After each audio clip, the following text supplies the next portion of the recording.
ಶಾಂತಪುರ ಎಂಬ ಸುಂದರ ಹಳ್ಳಿಯಲ್ಲಿ ಸಾವಿತ್ರಮ್ಮ ಎಂಬ ಮಹಿಳೆ ತನ್ನ ಇಬ್ಬರು ಮಕ್ಕಳಾದ ಅರ್ಜುನ್ ಮತ್ತು ವಿಕ್ರಮ್ ಜೊತೆ ವಾಸಿಸುತ್ತಿದ್ದಳು. ಸಾವಿತ್ರಮ್ಮ ಜೀವನದಲ್ಲಿ ತುಂಬಾ ಕಷ್ಟಗಳನ್ನು ಎದುರಿಸಿದ್ದಳು. ತನ್ನ ಗಂಡನನ್ನು ಕಳೆದುಕೊಂಡ ನಂತರ ಅವಳು ಇಬ್ಬರು ಮಕ್ಕಳನ್ನು ತುಂಬಾ ಕಷ್ಟಪಟ್ಟು ಬೆಳೆಸಿದ್ದಳು.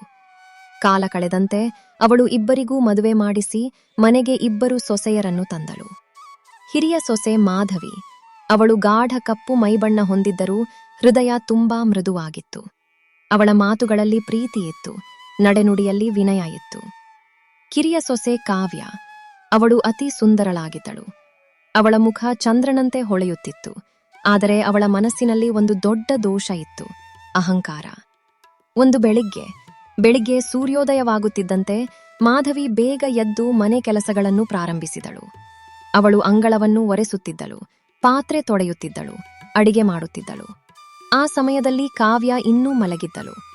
ಮಾಧವಿ ನಿಧಾನವಾಗಿ ಕಾವ್ಯ ಬಳಿ ಹೋಗಿ ಮೃದುವಾಗಿ ಹೇಳಿದಳು, ಕಾವ್ಯ ತಂಗಿ, ನೀನು ಸ್ವಲ್ಪ ಬೇಗ ಎದ್ದು ಬಂದ್ರೆ ನನಗೆ ತುಂಬಾ ಸಹಾಯ ಆಗುತ್ತೆ. ಅಂಗಳದಲ್ಲಿ ಧೂಳು ತುಂಬಿದೆ. ನೀನು ಸ್ವಲ್ಪ ಕಸ ಗುಡಿಸಿದ್ರೆ ನಾನು ಅಡಿಗೆ ಕೆಲಸವನ್ನು ಬೇಗ ಮುಗಿಸಬಹುದು. ಈ ಅಂಗಳದಲ್ಲಿ ಎಷ್ಟು ಧೂಳು ಮಣ್ಣು ಇದೆ ನೋಡಿ. ನಾನಿದನ್ನು ಗುಡಿಸಿದ್ರೆ ನನ್ನ ಚರ್ಮ ಹಾಳಾಗುತ್ತದೆ, ನನ್ನ ಸೌಂದರ್ಯಕ್ಕೆ ಧಕ್ಕೆ ಬರುತ್ತದೆ. ನಾನೇನಾದ್ರೂ ಕಾರಣ ಹೇಳಿ ತಪ್ಪಿಸಿಕೊಳ್ಳಬೇಕು. ಅಕ್ಕ, ನಿನ್ನೆ ರಾತ್ರಿ ನನಗೆ ಕೈಗೆ ತುಂಬಾ ನೋವಾಗಿದೆ. ಎಷ್ಟು ಪ್ರಯತ್ನ ಮಾಡಿದ್ರೂ ಏನನ್ನೂ ಹಿಡಿದು ಕೆಲಸ ಮಾಡಲು ಆಗುತ್ತಿಲ್ಲ. ದಯವಿಟ್ಟು ನೀವೇ ಎಲ್ಲ ಕೆಲಸ ಮಾಡಿಕೊಳ್ಳಿ.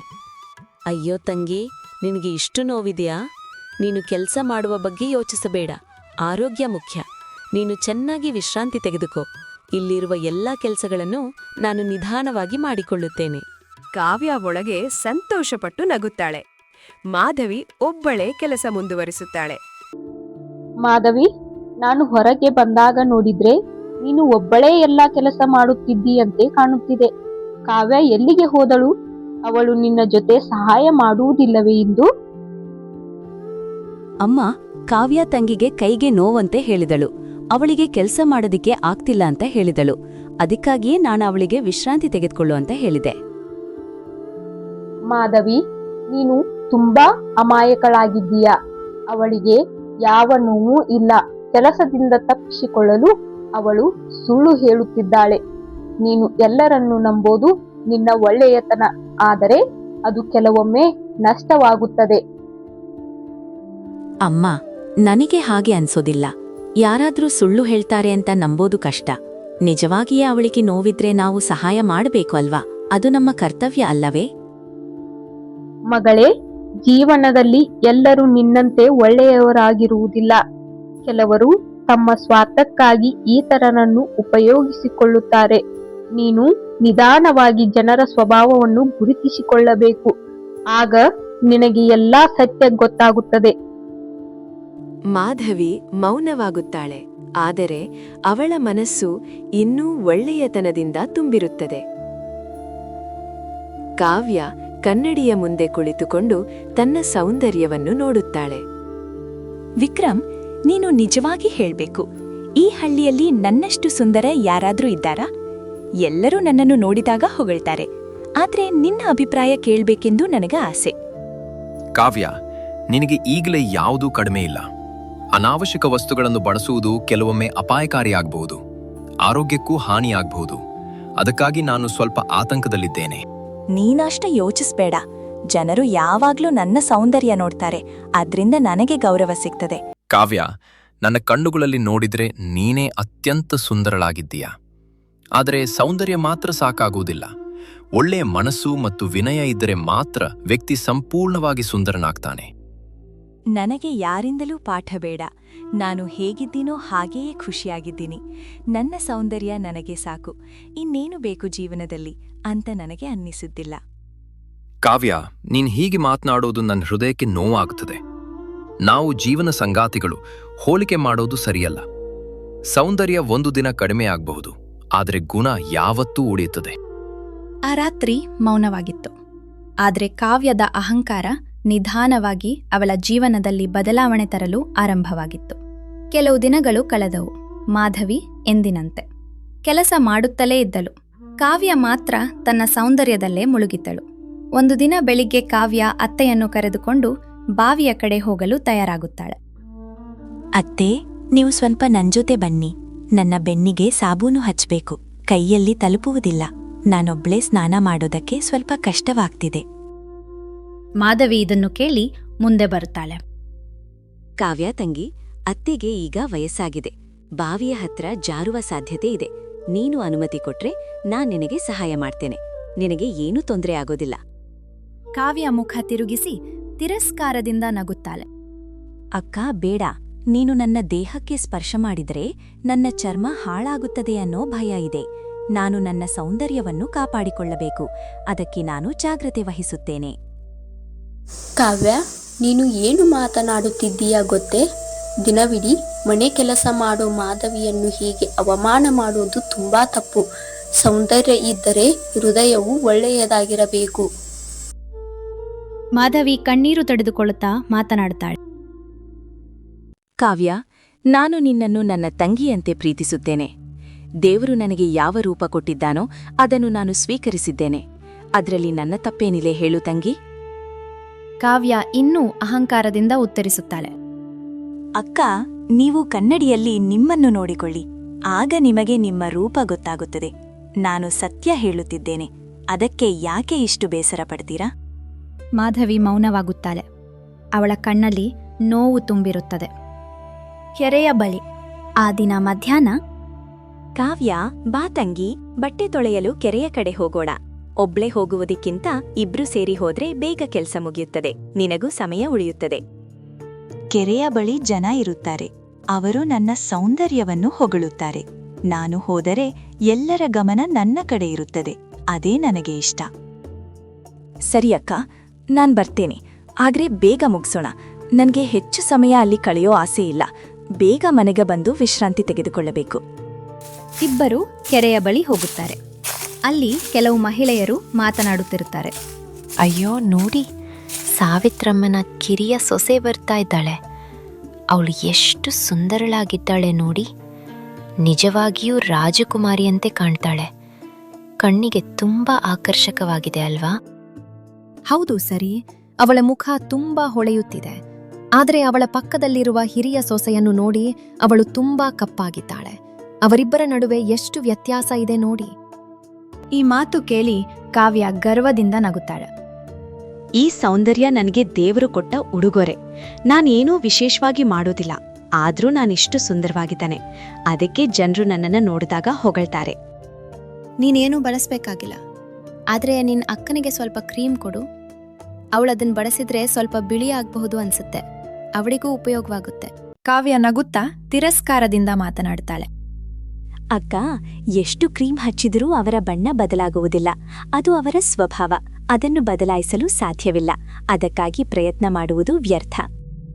ಮಾಧವಿ ಶಾಂತವಾಗಿ ಉತ್ತರಿಸುತ್ತಾಳೆ. ಕಾವ್ಯ, ನಾನು ನಿನ್ನ ಸೌಂದರ್ಯ ನೋಡಿ ಅಸೂಯೆಪಡುವುದಿಲ್ಲ. ಅಸೂಯೆಪಟ್ಟರೆ ಅದು ನನ್ನ ಬಳಿ ಬರುವುದಿಲ್ಲ. ದೇವರು ಕೊಟ್ಟಿರುವುದರಲ್ಲಿ ಸಂತೋಷವಾಗಿರುವುದು ಮುಖ್ಯ. ಕಾವ್ಯ ಕ್ಷಣಕ್ಕೆ ಮೌನವಾಗುತ್ತಾಳೆ. ಆದರೆ ಅವಳ ಅಹಂಕಾರ ಇನ್ನೂ ಕಡಿಮೆಯಾಗುವುದಿಲ್ಲ. ಬಟ್ಟೆ ತೊಳೆದುಕೊಂಡು ಮನೆಗೆ ಹೊರಡುತ್ತಾರೆ. ಮನೆಯಲ್ಲಿ ವಿಕ್ರಮ್ ಮಂಚದ ಮೇಲೆ ಕುಳಿತಿರುತ್ತಾನೆ. ವಿಕ್ರಮ್, ನಾನು ಒಂದು ವಿಷಯ ಕೇಳಬೇಕು. ನಾನು ಈಗ್ಲೇ ಸುಂದರವಾಗಿದ್ದೀನಿ. ಆದ್ರೆ ಜನರು ಕ್ರೀಮ್ ಬಳಸಿದ್ರೆ ಇನ್ನೂ ಹೊಳಿತಾರೆ ಅಂತ ಹೇಳ್ತಾರೆ. ನೀನು ನನಗೆ ಅದನ್ನು ತಂದ್ಕೊಡ್ತೀಯಾ? ಕಾವ್ಯ, ನಿನಗೆ ಈಗಲೇ ಯಾವುದೂ ಕಡಿಮೆ ಇಲ್ಲ. ಅನಾವಶ್ಯಕ ವಸ್ತುಗಳನ್ನು ಬಳಸುವುದು ಕೆಲವೊಮ್ಮೆ ಅಪಾಯಕಾರಿಯಾಗಬಹುದು, ಆರೋಗ್ಯಕ್ಕೂ ಹಾನಿಯಾಗಬಹುದು. ಅದಕ್ಕಾಗಿ ನಾನು ಸ್ವಲ್ಪ ಆತಂಕದಲ್ಲಿದ್ದೇನೆ. ನೀನು ಯಾವಾಗ್ಲೂ ನನ್ಗೆ ವಿರೋಧವಾಗಿ ಮಾತಾಡ್ತೀಯ. ನಾನು ನನ್ನ ಸೌಂದರ್ಯವನ್ನ ಹೆಚ್ಚಿಸ್ಕೋಬೇಕು ಅನ್ನೋ ಆಸೆ ಇಟ್ಕೊಂಡಿದ್ದೀನಿ. ಅದ್ರಲ್ಲಿ ತಪ್ಪೇನಿದೆ ಹೇಳು? ನಾನು ನಿನ್ನ ವಿರುದ್ಧ ಅಲ್ಲ, ನಿನ್ನ ಆರೋಗ್ಯ ಮತ್ತು ಸುರಕ್ಷತೆ ಬಗ್ಗೆ ಯೋಚಿಸುತ್ತಿದ್ದೇನೆ. ಕೆಲವೊಂದು ವಸ್ತುಗಳು ಹೊರಗೆ ಚೆನ್ನಾಗಿ ಕಾಣಬಹುದು, ಆದರೆ ಒಳಗೆ ಹಾನಿ ಮಾಡಬಹುದು. ಅದನ್ನು ಮರೆಯಬೇಡ. ನನಗೆ ಏನೂ ಆಗುವುದಿಲ್ಲ. ನಾನು ನಾಳೆ ಅದನ್ನು ಬಳಸುತ್ತೇನೆ. ನೀನು ಅದನ್ನು ತಂದುಕೊಡಲೇಬೇಕು. ಇದು ನನ್ನ ನಿರ್ಧಾರ. ನಾನು ಇದನ್ನು ಬದಲಾಯಿಸುವುದಿಲ್ಲ. ವಿಕ್ರಮ್ ಮೌನವಾಗುತ್ತಾನೆ. ಜೀವನ ಕಾವ್ಯಗೆ ಒಂದು ಪಾಠ ಕಲಿಸಲು ಹತ್ತಿರವಾಗುತ್ತಿದೆ. ಆ ರಾತ್ರಿ ಕಾವ್ಯ ತನ್ನ ನಿರ್ಧಾರದಲ್ಲಿ ದೃಢವಾಗಿದ್ದಳು. ವಿಕ್ರಮ್ ಮನಸ್ಸಿಗೆ ಒಪ್ಪದಿದ್ದರೂ ಮರುದಿನ ಕೊನೆಯಲ್ಲಿ ಕ್ರೀಮ್ ತಂದುಕೊಟ್ಟನು. ಕಾವ್ಯ ಕಣ್ಣಲ್ಲಿ ಸಂತೋಷ, ಮನಸ್ಸಿನಲ್ಲಿ ಅಹಂಕಾರ. ಇವತ್ತು ನನ್ನ ಜೀವನದಲ್ಲಿ ಹೊಸ ಬದಲಾವಣೆ ಬರ್ತದೆ. ನಾನೀಗ್ಲೇ ಸುಂದರವಾಗಿದ್ದೀನಿ, ಆದ್ರೆ ಈ ಕ್ರೀಮ್ ಬಳಸಿದ್ರೆ ಇನ್ನೂ ಹೊಳೆಯುತ್ತೇನೆ. ಎಲ್ಲರೂ ನನ್ನನ್ನು ನೋಡಿ ಆಶ್ಚರ್ಯಪಡ್ತಾರೆ. ಅವಳು ಕ್ರೀಮ್ನು ಮುಖ, ಕೈ, ಕುತ್ತಿಗೆ, ದೇಹ ಎಲ್ಲೆಡೆ ಹಚ್ಚಿಕೊಳ್ಳುತ್ತಾಳೆ. ನನ್ನ ಮುಖ ಈಗಲೇ ಚಂದ್ರನಂತೆ ಹೊಳೆಯುತ್ತಿದೆ. ನಾಳೆ ಬೆಳಿಗ್ಗೆ ನಾನು ಇನ್ನೂ ಅದ್ಭುತವಾಗಿ ಕಾಣುತ್ತೇನೆ. ಆಗ ಎಲ್ಲರೂ ನನ್ನ ಸೌಂದರ್ಯವನ್ನು ನೋಡಿ ಮಾತೇ ಬರದಂತೆ ನೋಡುತ್ತಾರೆ.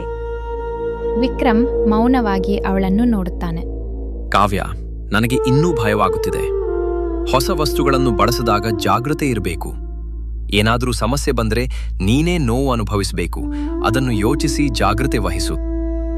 ನೀನು ಯಾವಾಗ್ಲೂ ನಕಾರಾತ್ಮಕವಾಗಿ ಯೋಚಿಸುತ್ತೀಯ. ನನಗೆ ಏನೂ ಆಗುವುದಿಲ್ಲ. ನಾನು ಚೆನ್ನಾಗಿ ನೋಡಿಕೊಂಡಿದ್ದೇನೆ. ನೀನು ಅನಗತ್ಯವಾಗಿ ಭಯಪಡಬೇಡ.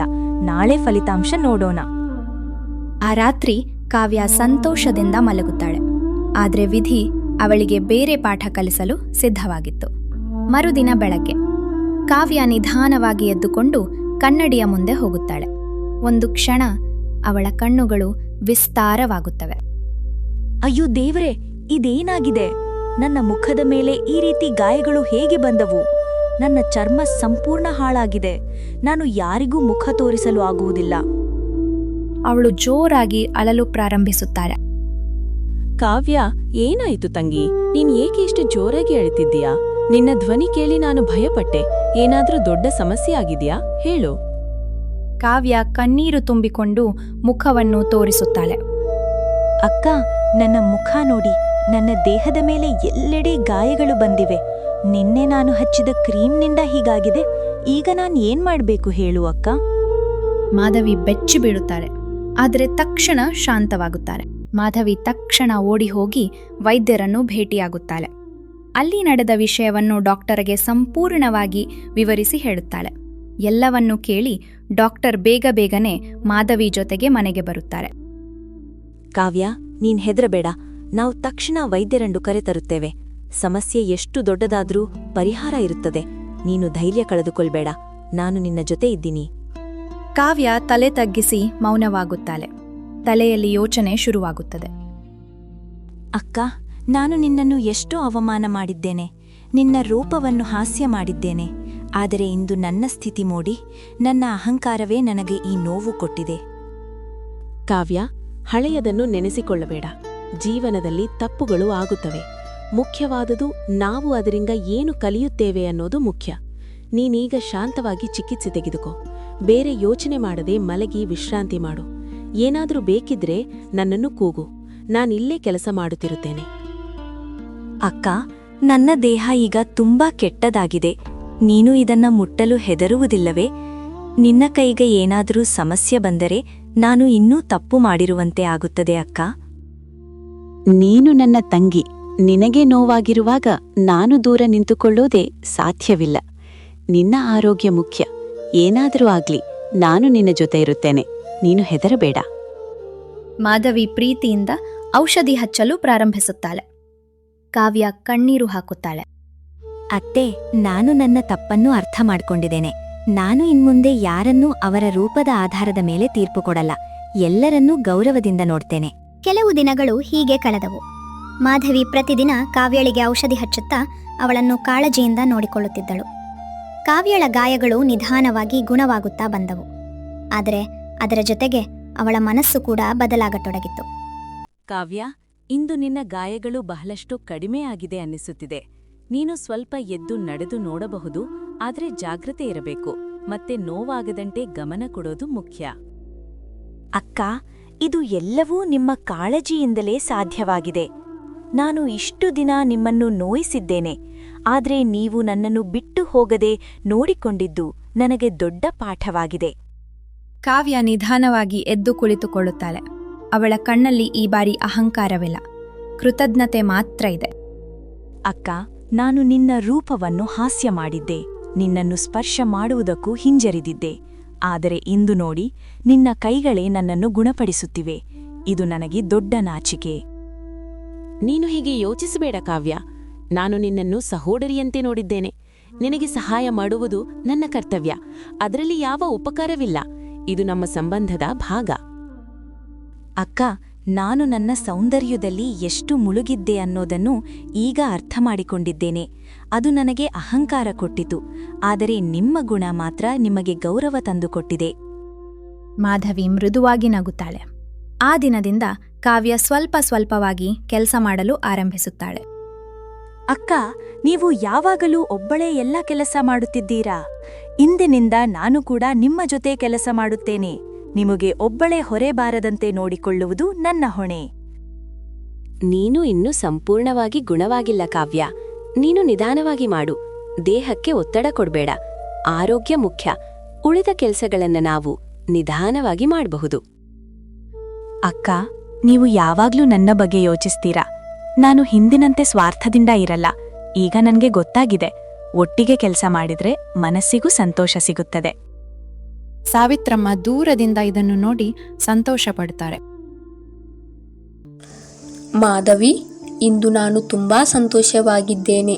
ಕಾವ್ಯನಲ್ಲಿ ಬಂದಿರುವ ಬದಲಾವಣೆ ನೋಡಿ ನನಗೆ ಹೆಮ್ಮೆಯಾಗುತ್ತಿದೆ. ಇದು ನಿನ್ನ ಸಹನೆಯ ಫಲ, ನಿನ್ನ ಪ್ರೀತಿಯ ಪರಿಣಾಮ. ಅಮ್ಮ, ನಾನೇನೂ ವಿಶೇಷ ಮಾಡಿಲ್ಲ. ಕಾವ್ಯ ತಾನೇ ತನ್ನ ತಪ್ಪನ್ನ ಅರಿತುಕೊಂಡಳು. ಯಾರಿಗಾದರೂ ಸತ್ಯ ತಿಳಿದರೆ ಅವರು ಸ್ವಾಭಾವಿಕವಾಗಿ ಬದಲಾಗುತ್ತಾರೆ. ಅದು ಜೀವನದ ನಿಯಮ. ಹೌದು ಮಗಳೇ, ಆದರೆ ಎಲ್ಲರೂ ನಿನ್ನಂತೆ ಸಹನೆ ಹೊಂದಿರುವುದಿಲ್ಲ. ನೀನು ತಾಳ್ಮೆಯಿಂದ ಇದ್ದಿದ್ದರಿಂದಲೇ ಈ ಮನೆ ಮತ್ತೆ ಸಂತೋಷದಿಂದ ತುಂಬುತ್ತಿದೆ. ಇದು ನಿನ್ನ ದೊಡ್ಡ ಗುಣ. ಕಾವ್ಯ ಇದನ್ನು ಕೇಳಿ ಇನ್ನಷ್ಟು ವಿನಯವಾಗುತ್ತಾಳೆ. ಕೆಲವು ದಿನಗಳ ನಂತರ ಕಾವ್ಯ ಮತ್ತೆ ಮಾಧವಿಯ ಜೊತೆ ಕೆರೆಯ ಬಳಿ ಹೋಗುತ್ತಾಳೆ. ಅಕ್ಕ, ನಾನು ಇದೇ ಜಾಗದಲ್ಲಿ ನಿಮ್ಗೆ ಎಷ್ಟು ನೋವು ಕೊಟ್ಟಿದ್ದೆ ಅನ್ನೋದನ್ನ ನೆನೆಸ್ಕೊಂಡ್ರೆ ನನ್ಗೆ ನಾಚಿಕೆ ಆಗ್ತದೆ. ಇಂದು ನಾನು ಬದಲಾಗಿರೋದನ್ನ ಎಲ್ಲರಿಗೂ ತೋರಿಸ್ಬೇಕು ಅನಿಸ್ತಿದೆ. ಅಲ್ಲಿ ಮತ್ತೆ ಅದೇ ಮಹಿಳೆಯರು ಇರುತ್ತಾರೆ. ಅಯ್ಯೋ ನೋಡಿ, ಕಾವ್ಯ ಮತ್ತೆ ಬಂದಿದ್ದಾಳೆ. ಈಗ ಅವಳು ಹಿಂದಿನಂತೆ ಸುಂದರವಾಗಿದ್ದಾಳೆ. ಆದರೆ ಈ ಬಾರಿ ಅವಳ ಮುಖದಲ್ಲಿ ವಿನಯವೂ ಕಾಣುತ್ತಿದೆ. ಇದು ಇನ್ನೂ ಚೆನ್ನಾಗಿದೆ. ಹೌದು ಸರಿ, ಈಗ ಅವಳು ಮಾಧವಿಯ ಜೊತೆ ತುಂಬಾ ಹತ್ತಿರವಾಗಿ ಕಾಣಿಸ್ತಾಳೆ. ಹಿಂದಿನಂತೆ ಅಹಂಕಾರ ಕಾಣಿಸ್ತಿಲ್ಲ. ಬಹುಶಃ ಅವಳು ಏನಾದ್ರೂ ಪಾಠ ಕಲಿತಿರಬಹುದು. ಕಾವ್ಯ ಶಾಂತವಾಗಿ ಮುಂದೆ ಬಂದು ಮಾತನಾಡುತ್ತಾಳೆ. ಅಕ್ಕಂದಿರ, ನಾನು ಮೊದಲು ತುಂಬಾ ತಪ್ಪು ಮಾತುಗಳನ್ನಾಡಿದ್ದೆ. ಮಾಧವಿಯ ಬಗ್ಗೆ ಕೆಟ್ಟದಾಗಿ ಮಾತನಾಡಿದ್ದೆ. ಆದ್ರೆ ಇಂದು ನನಗೆ ಗೊತ್ತಾಗಿದೆ, ಅವಳ ಗುಣವೇ ಅವಳ ನಿಜವಾದ ಸೌಂದರ್ಯ. ಮಾಧವಿ ಆಶ್ಚರ್ಯದಿಂದ ಕಾವ್ಯ ಕಡೆ ನೋಡುತ್ತಾಳೆ. ಕಾವ್ಯ, ನೀನು ಇಷ್ಟು ಮನಸ್ಸಿನಿಂದ ಮಾತಾಡುತ್ತಿರುವುದನ್ನು ನೋಡಿ ನನಗೆ ತುಂಬಾ ಸಂತೋಷವಾಗ್ತಿದೆ. ನಿಜವಾದ ಬದಲಾವಣೆ ಒಳಗಿನಿಂದ ಬರಬೇಕು. ಅದು ನಿನ್ನಲ್ಲಿ ಸ್ಪಷ್ಟವಾಗಿ ಕಾಣ್ತಿದೆ. ಆ ದಿನ ಕಾವ್ಯಳ ಅಹಂಕಾರ ಸಂಪೂರ್ಣವಾಗಿ ಕರಗತೊಡಗಿತ್ತು. ಅವಳ ಹೃದಯದಲ್ಲಿ ಪ್ರೀತಿ ಮತ್ತು ಗೌರವ ಜಾಗ ಪಡೆದವು. ಕಾವ್ಯ ಈಗ ಸಂಪೂರ್ಣವಾಗಿ ಬದಲಾಗಿದ್ದಳು. ಆದರೆ ಜೀವನ ಯಾವಾಗಲೂ ಒಂದು ಪರೀಕ್ಷೆ ಇಡುತ್ತದೆ. ನಿಜವಾದ ಬದಲಾವಣೆ ಸತ್ಯವೋ ಇಲ್ಲವೋ ತಿಳಿಯಲು. ಒಂದು ದಿನ ಸಂಜೆ ಹಳ್ಳಿಯಲ್ಲಿ ಭಾರೀ ಮಳೆ. ಅಯ್ಯೋ, ಮಳೆ ತುಂಬಾ ಜಾಸ್ತಿ ಬರುತ್ತಿದೆ. ನಾನು ಹಾಕಿದ ಬಟ್ಟೆಗಳು ಸಂಪೂರ್ಣ ನೆನೆದುಕೊಳ್ಳುತ್ತವೆ. ನಾನು ತಕ್ಷಣ ಹೊರಗೆ ಹೋಗಿ ಅವನ್ನು ತೆಗೆದುಕೊಂಡು ಬರಬೇಕು, ಇಲ್ಲವಾದರೆ ಹಾಳಾಗುತ್ತವೆ. ಕಾವ್ಯ ತಕ್ಷಣ ಮುಂದೆ ಬರುತ್ತಾಳೆ. ಅಕ್ಕ, ನೀವೀಗ ಹೊರಗೆ ಹೋಗ್ಬೇಡಿ. ಮಳೆ ತುಂಬಾ ಜೋರಾಗಿದೆ, ಜಾರುವ ಸಾಧ್ಯತೆ ಇದೆ. ನಾನು ಹೋಗಿ ಬಟ್ಟೆಗಳನ್ನು ತರುತ್ತೇನೆ. ನೀವು ಒಳಗೆ ಸುರಕ್ಷಿತವಾಗಿ ಇರಿ. ಕಾವ್ಯ, ನೀನು ಇನ್ನೂ ಸಂಪೂರ್ಣವಾಗಿ ಗುಣವಾಗಿಲ್ಲ. ಮಳೆ ಜೋರಾಗಿದೆ, ನೆಲ ಜಾರುವಂತಿದೆ. ನಿನಗೆ ಏನಾದ್ರೂ ಆಗಿಬಿಟ್ರೆ ನನಗೆ ತುಂಬಾ ಕಳವಳವಾಗುತ್ತದೆ. ನಾನು ಹೋಗುತ್ತೇನೆ. ಅಕ್ಕ, ನಾನು ಈಗ ಬಲವಾಗಿದ್ದೇನೆ. ನೀವು ಯಾವಾಗ್ಲೂ ನನಗಾಗಿ ಎಲ್ಲವನ್ನೂ ಮಾಡಿದ್ದೀರಿ. ಈ ಬಾರಿ ನನಗವಕಾಶ ಕೊಡಿ. ನಾನು ಜಾಗ್ರತೆಯಿಂದ ಹೋಗಿ ಕೆಲಸ ಮುಗಿಸ್ಕೊಂಡು ಬರ್ತೇನೆ. ಕಾವ್ಯ ಮಳೆಗಾಳಿ ನಡುವೆ ಹೊರಗೆ ಓಡುತ್ತಾಳೆ. ಮಳೆ ತುಂಬಾ ಜೋರಾಗಿರುತ್ತದೆ. ನೆಲ ಜಾರುತ್ತದೆ. ಕಾವ್ಯ ಬಟ್ಟೆಗಳನ್ನು ತೆಗೆದುಕೊಳ್ಳುತ್ತಾ ಜಾರಿ ಬೀಳುವ ಸ್ಥಿತಿಗೆ ಬರುತ್ತಾಳೆ. ಅಯ್ಯೋ, ನೆಲ ತುಂಬಾ ಜಾರ್ತಿದೆ. ನಾನು ಜಾಗ್ರತೆಯಿಂದ ಇರಬೇಕು. ಬಟ್ಟೆಗಳನ್ನು ಬೇಗ ತೆಗೆದುಕೊಂಡು ಹೋಗ್ಬೇಕು, ಇಲ್ಲವಾದ್ರೆ ಮತ್ತೆ ಸಮಸ್ಯೆ ಆಗಬಹುದು. ಅಷ್ಟರಲ್ಲಿ ಮಾಧವಿ ಕೂಡ ಹೊರಗೆ ಓಡುತ್ತಾಳೆ. ಕಾವ್ಯ, ನಿಧಾನವಾಗಿ ನಡೆ. ನೆಲ ತುಂಬಾ ಜಾರ್ತಿದೆ. ನೀನು ಜಾಗ್ರತೆಯಿಂದ ಇರಬೇಕು. ಬಟ್ಟೆಗಳನ್ನು ಬಿಟ್ಟುಬಿಡು. ನಿನ್ನ ಸುರಕ್ಷತೆ ನನಗೆ ಹೆಚ್ಚು ಮುಖ್ಯ. ದಯವಿಟ್ಟು ಒಳಗೆ ಬಾ. ಕಾವ್ಯ ಬಟ್ಟೆಗಳನ್ನು ಹಿಡಿದು ಒಳಗೆ ಬರುತ್ತಾಳೆ. ಆದರೆ ಸ್ವಲ್ಪ ಜಾರಿ ಬಿದ್ದು ಕೈಗೆ ಸಣ್ಣ ಗಾಯವಾಗ್ತದೆ. ಅಯ್ಯೋ ಕಾವ್ಯ, ನಿನಗೆ ಮತ್ತೆ ಗಾಯ ಆಯಿತಾ? ನೀನು ಏಕೆ ಹೊರಗೆ ಹೋದೆ? ನೀನು ಇನ್ನೂ ಸಂಪೂರ್ಣವಾಗಿ ಗುಣವಾಗಿಲ್ಲ. ನೀನು ಜಾಗ್ರತೆ ಇರಬೇಕಿತ್ತು. ಅತ್ತೆ, ನಾನು ಅಕ್ಕಳಿಗಾಗಿ ಹೋದೆ. ಅವರು ಯಾವಾಗ್ಲೂ ನನಗಾಗಿ ಎಲ್ಲವನ್ನೂ ಮಾಡ್ತಾರೆ. ಈ ಬಾರಿ ನಾನು ಸಹಾಯ ಮಾಡಬೇಕೆಂದು ಅನಿಸಿತು. ಅದಕ್ಕಾಗಿ ನಾನು ಹೊರಗೆ ಹೋದೆ. ಮಾಧವಿ ಕಣ್ಣೀರು ತುಂಬಿಕೊಳ್ತಾಳೆ. ಕಾವ್ಯ, ನೀನು ನನಗಾಗಿ ಹೀಗೆ ಮಾಡಿದ್ದುದನ್ನು ನೋಡಿ ನನಗೆ ತುಂಬಾ ಸಂತೋಷವಾಗಿದೆ. ಆದರೆ ನಿನ್ನ ಆರೋಗ್ಯ ನನಗೆ ಮುಖ್ಯ. ನೀನು ನಿನ್ನನ್ನು ಕಾಪಾಡಿಕೊಳ್ಳಬೇಕು. ಅದೇ ನನಗೆ ಸಂತೋಷ. ಆ ಸಮಯದಲ್ಲಿ ಗ್ರಾಮದ ಕೆಲವರು ಮನೆಗೆ ಬರುತ್ತಾರೆ. ನಾವು ಹೊರಗೆ ನೋಡಿದ್ದೇವೆ. ಕಾವ್ಯ ಮನೆಯಲ್ಲೇ ಬಟ್ಟೆಗಳನ್ನು ತೆಗೆದುಕೊಳ್ಳುತ್ತಿದ್ದಳು. ಹಿಂದಿನಂತೆ ಅಹಂಕಾರ ಇಲ್ಲ. ಈಗ ಅವಳು ಕುಟುಂಬಕ್ಕಾಗಿ ಕಷ್ಟಪಡುವುದನ್ನು ನೋಡಿ ನಮಗೆ ಆಶ್ಚರ್ಯವಾಗಿದೆ. ಹೌದು, ಸರಿ. ಈಗ ಅವಳು ಸಂಪೂರ್ಣವಾಗಿ ಬದಲಾಗಿದ್ದಾಳೆ. ನಿಜವಾದ ಸೌಂದರ್ಯ ಎಂದರೆ ಇದೇ, ಇತರರಿಗಾಗಿ ತ್ಯಾಗ ಮಾಡುವುದು. ಇದು ಎಲ್ಲರಿಗೂ ಕಲಿಯುವಂತಹ ಪಾಠ. ಕಾವ್ಯ ವಿನಯದಿಂದ ತಲೆ ತಗ್ಗಿಸುತ್ತಾಳೆ. ನಾನು ಹಿಂದಿನಂತೆ ಇಲ್ಲ. ನಾನು ನನ್ನ ತಪ್ಪುಗಳನ್ನು ಅರಿತುಕೊಂಡಿದ್ದೇನೆ. ಈಗ ನನಗೆ ಗೊತ್ತಾಗಿದೆ, ಸೌಂದರ್ಯ ಅಲ್ಲ, ಗುಣವೇ ಮನುಷ್ಯನನ್ನು ದೊಡ್ಡವನನ್ನಾಗಿಸುತ್ತದೆ. ನಾನು ಅದನ್ನು ಜೀವನದಲ್ಲಿ ಪಾಲಿಸುತ್ತೇನೆ. ವಿಕ್ರಮ್ ಹೆಮ್ಮೆ ಪಟ್ಟು ನೋಡುತ್ತಾನೆ. ಕಾವ್ಯ, ಇಂದು ನಿನ್ನನ್ನು ನೋಡಿ ನನಗೆ ತುಂಬಾ ಸಂತೋಷವಾಗಿದೆ. ನೀನು ನಿಜವಾಗಿಯೂ ಬದಲಾಗಿದ್ದೀಯ. ಈಗ ನೀನು ಕೇವಲ ಸುಂದರಳಲ್ಲ, ಒಳ್ಳೆಯ ಹೃದಯವಳ್ಳಿಯೂ ಆಗಿದ್ದೀಯ. ಇದು ನನಗೆ ಹೆಮ್ಮೆ. ಆ ದಿನ ಕಾವ್ಯ ತನ್ನ ಗುಣವನ್ನು ಸಾಬೀತುಪಡಿಸಿದ್ದಳು. ಆದರೆ ಇನ್ನೂ ಒಂದು ಅಂತಿಮ ಹಂತ ಬಾಕಿಯಿತ್ತು. ಕೆಲವು ದಿನಗಳು ಕಳೆದವು. ಮಳೆ ಕೂಡ ನಿಂತಿತ್ತು. ಮನೆ ಮತ್ತೆ ಸಂತೋಷದಿಂದ ತುಂಬಿತ್ತು. ಕಾವ್ಯ ಈಗ ಸಂಪೂರ್ಣವಾಗಿ ಬದಲಾಗಿದ್ದಳು. ಅವಳ ನಡೆನುಡಿಯಲ್ಲಿ ವಿನಯ, ಮಾತಿನಲ್ಲಿ ಗೌರವ, ಮನಸ್ಸಿನಲ್ಲಿ ಪ್ರೀತಿ ಕಾಣಿಸುತ್ತಿತ್ತು. ಶಾಂತಪುರ ಹಳ್ಳಿಯಲ್ಲಿ ಒಂದು ದೊಡ್ಡ ಹಬ್ಬ ಆಯೋಜಿಸಲಾಯಿತು. ಎಲ್ಲರೂ ಸೇರಿ ದೇವಾಲಯದ ಹಬ್ಬವನ್ನು ಆಚರಿಸುತ್ತಿದ್ದರು. ಮಾಧವಿ, ಕಾವ್ಯ, ಇವತ್ತು ಹಳ್ಳಿ ಹಬ್ಬ. ನಾವು ಎಲ್ಲರೂ ಒಟ್ಟಿಗೆ ಹೋಗೋಣ. ಇದು ಸಂತೋಷದ ದಿನ. ನಾವು ಎಲ್ಲರ ಜೊತೆ ಸೇರಿ ಸಮಯ ಕಳೆಯುವುದು ತುಂಬಾ ಮುಖ್ಯ.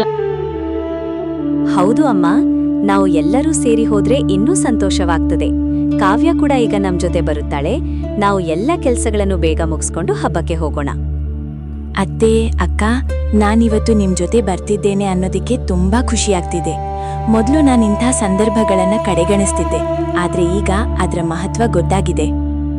ಹಳ್ಳಿಯ ಜನರು ಎಲ್ಲರೂ ಸೇರಿರ್ತಾರೆ. ಹಳೆಯ ಘಟನೆಗಳನ್ನು ನೆನಪಿಸಿಕೊಂಡು ಕೆಲವರು ಕಾವ್ಯ ಕಡೆ ನೋಡುತ್ತಾರೆ. ಅಯ್ಯೋ, ಇದೇ ಕಾವ್ಯ ಅಲ್ಲವೇ? ಮೊದಲು ತುಂಬಾ ಅಹಂಕಾರದಿಂದ ಮಾತನಾಡ್ತಿದ್ದಳು. ಆದರೆ ಈಗ ನೋಡಿ, ಅವಳ ನಡೆನುಡಿಯಲ್ಲಿ ಎಷ್ಟು ಬದಲಾವಣೆ ಬಂದಿದೆ. ಇದು ನಿಜವಾಗಿಯೂ ಆಶ್ಚರ್ಯಕರವಾಗಿದೆ. ಹೌದು, ಈಗ ಅವಳು ತುಂಬಾ ವಿನಯದಿಂದ ವರ್ತಿಸ್ತಾಳೆ. ಮಾಧವಿಯ ಜೊತೆ ಅವಳ ಸ್ನೇಹ ಕೂಡ ಚೆನ್ನಾಗಿದೆ. ನಿಜವಾದ ಸೌಂದರ್ಯ ಎಂದರೆ ಇದೇ ಅನ್ನೋದನ್ನ ಅವಳು ಎಲ್ಲರಿಗೂ ತೋರಿಸಿದ್ದಾಳೆ. ಕಾವ್ಯ ಎಲ್ಲರ ಮುಂದೆ ಮುಂದೆ ಬರುತ್ತಾಳೆ. ನನ್ನ ಹಳ್ಳಿಯವರೇ, ನಾನು ಮೊದಲು ಮಾಡಿದ ತಪ್ಪುಗಳಿಗಾಗಿ ನಿಮ್ಮೆಲ್ಲರ ಮುಂದೆ ಕ್ಷಮೆ ಕೇಳುತ್ತೇನೆ. ನಾನು ಅಹಂಕಾರದಿಂದ ತುಂಬಿದ್ದೆ. ಆದರೆ ಈಗ ನನಗೆ ಸತ್ಯ ಗೊತ್ತಾಗಿದೆ. ಗುಣವೇ ನಿಜವಾದ ಸೌಂದರ್ಯ. ಜನರು ಮೌನವಾಗಿ ಕೇಳುತ್ತಾರೆ. ಮಾಧವಿ ಕಣ್ಣೀರು ತುಂಬಿಕೊಂಡು ನಗುತ್ತಾಳೆ. ಕಾವ್ಯ, ನೀನು ಇಷ್ಟು ಮನದಿಂದ ಮಾತನಾಡುತ್ತಿರುವುದನ್ನು ನೋಡಿ ನನಗೆ ತುಂಬಾ ಸಂತೋಷವಾಗುತ್ತಿದೆ. ನಿನ್ನ ಬದಲಾವಣೆ ನಿಜವಾಗಿಯೂ ಹೃದಯದಿಂದ ಬಂದಿದೆ.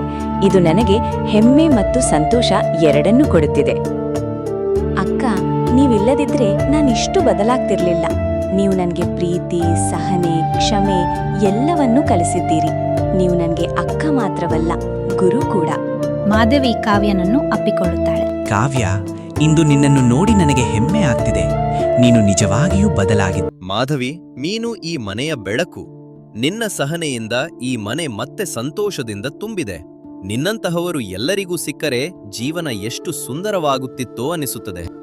ಹಬ್ಬ ಮುಗಿದ ನಂತರ ಎಲ್ಲರೂ ಸಂತೋಷದಿಂದ ಮನೆಗೆ ಮರಳುತ್ತಾರೆ. ಅತ್ತೆ, ನಾನು ನಿಮ್ಮ ನಿರೀಕ್ಷೆಯನ್ನ ಇನ್ನು ಮುಂದೆ ಯಾವತ್ತೂ ಭಂಗಪಡಿಸೋದಿಲ್ಲ. ನಾನು ಎಲ್ಲರನ್ನೂ ಗೌರವದಿಂದ ನೋಡುತ್ತೇನೆ. ಪ್ರೀತಿ ಮತ್ತು ವಿನಯದಿಂದ ಜೀವನ ನಡೆಸುತ್ತೇನೆ. ಇದು ನನ್ನ ಮಾತು.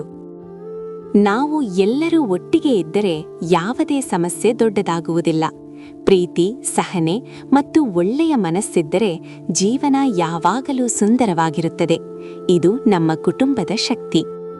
ಆ ದಿನದಿಂದ ಮಾಧವಿ ಮತ್ತು ಕಾವ್ಯ ಅಕ್ಕ ತಂಗಿಯಂತೆ ಸಂತೋಷದಿಂದ ಜೀವನ ನಡೆಸಿದರು.